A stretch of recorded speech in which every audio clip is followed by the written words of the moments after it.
welcome back to another episode. Today we're going to be working on this Altima. It's a Nissan Altima 2007, and we're just going to be doing some preventative maintenance where we're just going to be changing the thermostat.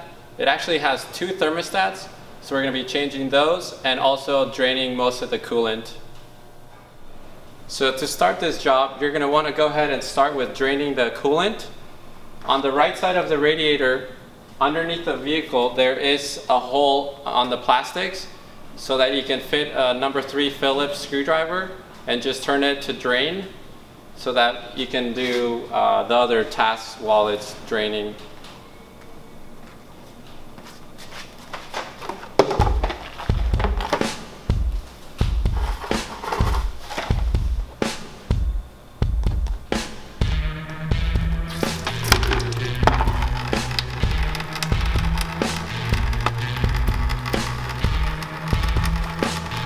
And this is what you're trying to remove. It's just a plug. So now that we have the coolant draining, we're gonna start by removing the airbox, and this is gonna give you access to the left side of the engine where one of the thermostats is gonna be. But the main thermostat that this car has is in front of the engine, right underneath the header. And if you have any questions to what tools I'm using, check the description below, and also the parts that I'll be using. Just check down below and you'll have an idea of what I'm using.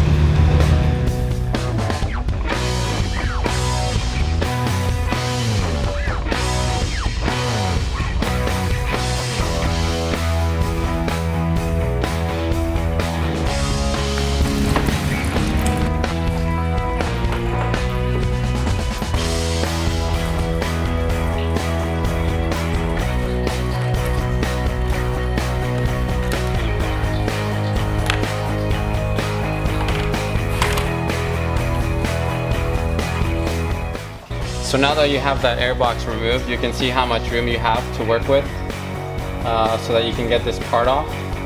One thing that you do have to remove is this tube here. There is a bolt holding it attached to this part here, and there's another bolt on the tube on the bottom. So you're going to want to go ahead and remove those two, and then pry it towards the front gently. There is going to be an O-ring, so we don't want to mess that up.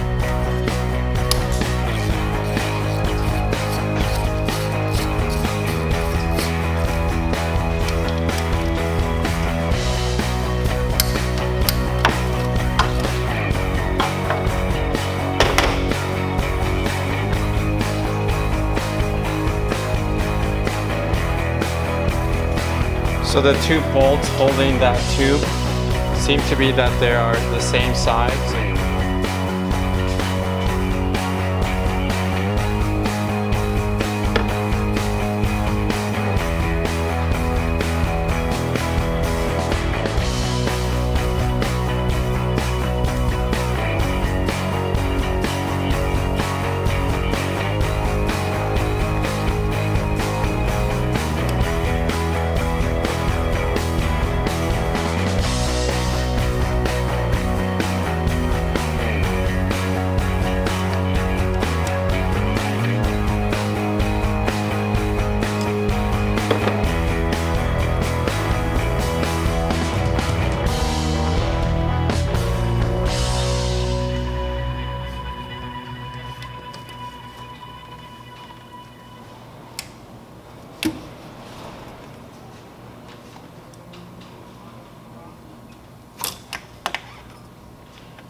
So this part here has 4 fasteners, one on the top, and then one on each side, front and back, and then there's another one on the bottom.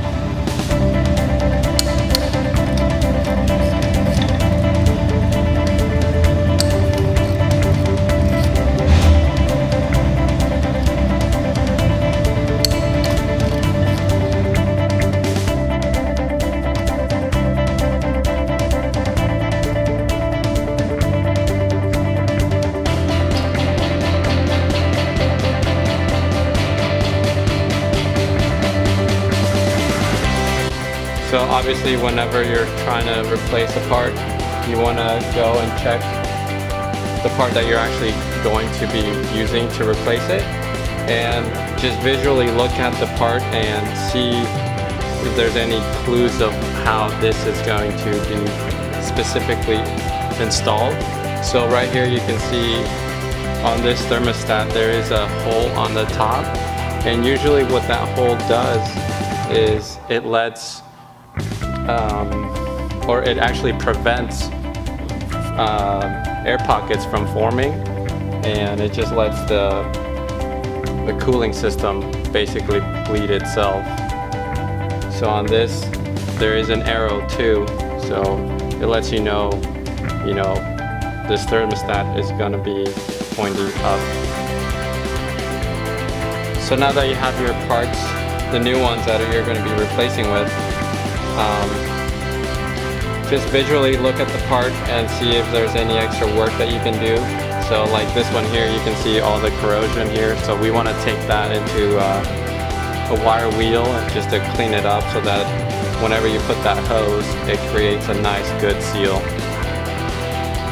So now that you have your part clean, like I'll show you, you want to clean all around these parts here so that the hose can seal up really good.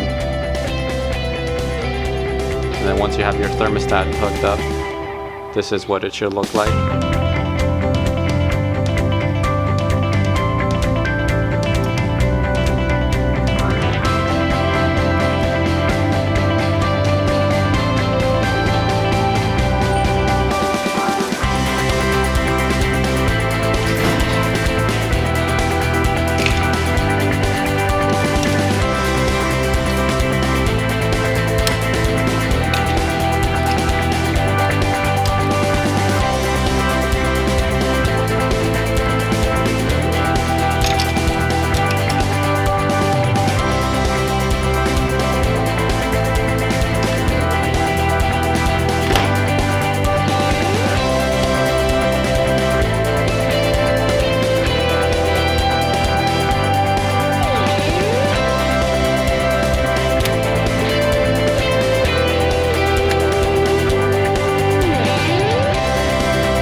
Okay, so now that you have everything hooked up, just make sure that everything is where they need to be. All these clamps here, you have your I guess it's a coolant temperature sensor, and then obviously if you feel that you question a clamp, make sure if you doubt yourself, make sure you just put a new one on, just like how I did with this one. I can show you the one that I took off. It's super flimsy, super thin, so as you can see how thin it is, when I was opening it, it broke, so then I added that. It's a little big, but it'll do the job. So now that we verified that everything's hooked up properly, we have all our connections made, we can work on the front thermostat. This one is super easy. There's only 2 bolts holding it, and you actually don't have to remove any hose clamps. There's just 2 bolts on the thermostat housing. One's on top and the other one's on the bottom. And again, it's right next to the header on the bottom side.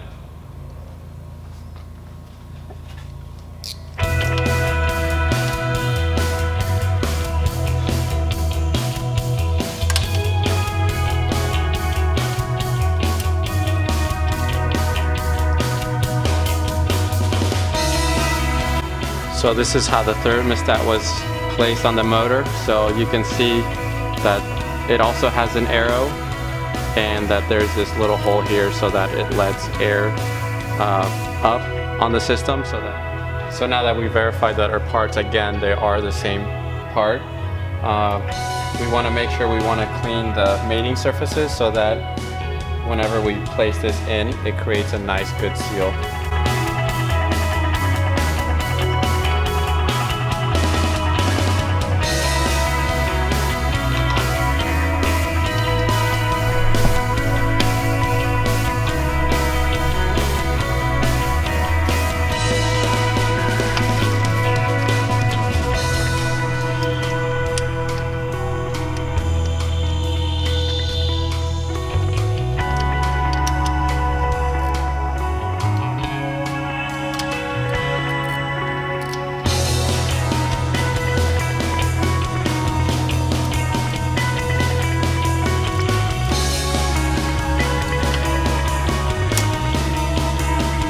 Okay, so now that we have our main thermostat on, now we can go ahead and put our airbox back on.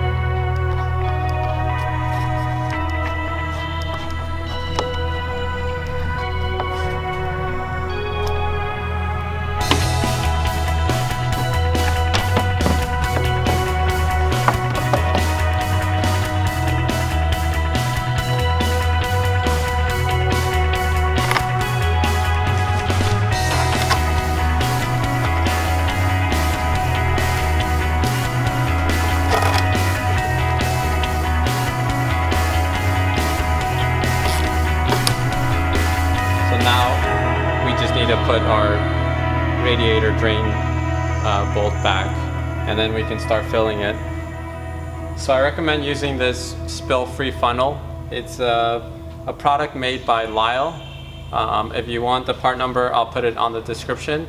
What it does, it allows you to add the coolant, and you could actually overfill it, and as the engine is warming up, all the bubbles are going to rise to the top. So since this is so much higher than the engine, all the bubbles are just going to work itself up.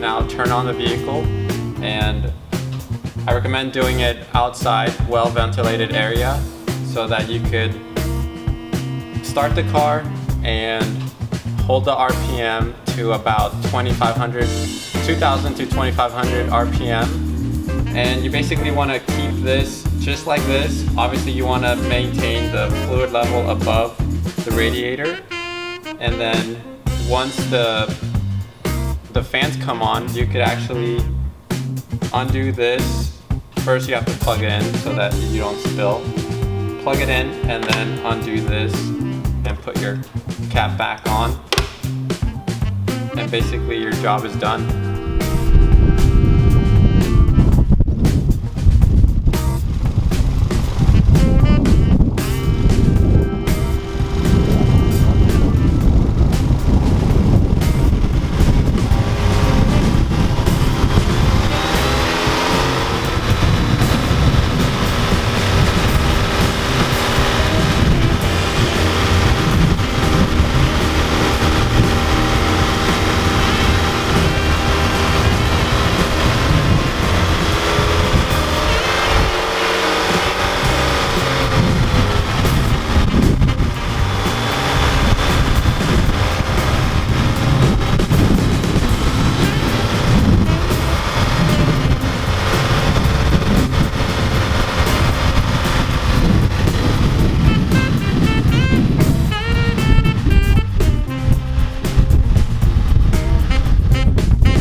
helpful, give it a thumbs up. And if you have any questions about this basic maintenance here, just put a comment down below. And again, I work on several different vehicles, so if you have any question on whatever, just let me know down below, and if you want me to make a video, I'll try to make one. Again, thanks for watching, and don't forget to subscribe.